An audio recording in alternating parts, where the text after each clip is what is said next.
Um, so this year we expanded the garden from 40 by 60 square feet to um, 60 by 80, which doubled our square footage from 2,400 to 4,800 square feet. And in doing that, we also changed the design and layout of the garden from kind of a traditional straight raised bed model to a permaculture model. And that was inspired by a few different things. We had some students that came in that were really excited about the idea of creating like a permaculture design at our garden. And so permaculture is a system of like farming and landscaping that mimics natural ecosystems of whatever area you happen to be in. So mimicking how plants interact naturally within the environment that we're in, and how to best utilize the physical space that we have to create the most efficient use of that space and the most efficient design to create the most productive landscape, and also to create a space that is the most practical for what we want it to be. So it's so we can create like we wanted to create like a community space out of that. So we looked at how like where we often like kind of socialize by default, and where our garden is, and where we want to like intentionally create that space to create more like a holistic design. So in doing that, we switched to like circular design of the garden, which really increased the amount of bed space versus like path space that we have. So we have a lot more just like square footage in terms of like where we're planting within the same plot size even. And we also created a space that's easier to move through and easier to kind of work in. And we also looked at like where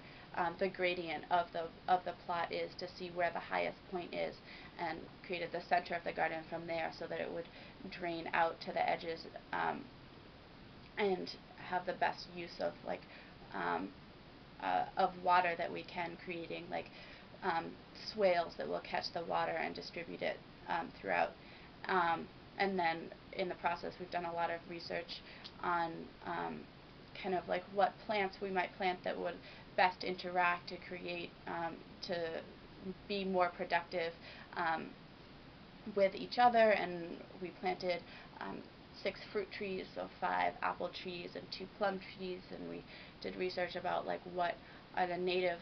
apple trees to this region, and what kinds of apple trees would be able to flourish with the minimal amount of like maintenance or kind of fertilizer use, or the most pest resistant. So looking at just kind of like all those factors to create a more kind of like holistic garden that incorporates all the different factors. So it's like a social space, it's the most efficient and productive space, and also like with room to expand so that we can continue to do what we're doing in the larger plot area. Yeah, and I think that we've talked a lot about like kind of where we wanted to see it go kind of in the 5 and 10 year plan. So I think ideally we'd love to have like a greenhouse out there and have like create a more established community space with maybe a roof and benches and tables, and so I think that was really helpful. So we got these ideas from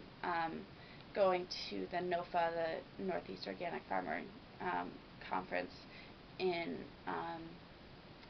January, and going to workshops there and learning about like permaculture principles. And from that, we had a permaculture consultant come to campus, Ethan Rowland, in the beginning of April, and do a workshop with us teaching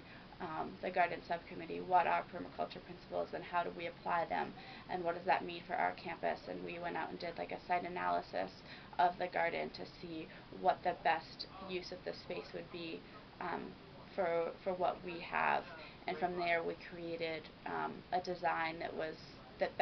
we all agreed on would best fit the space that we have and what we want to do with it. So then after that we started just redesigning it and digging, and so now we have the circle in the center of the square and trees. So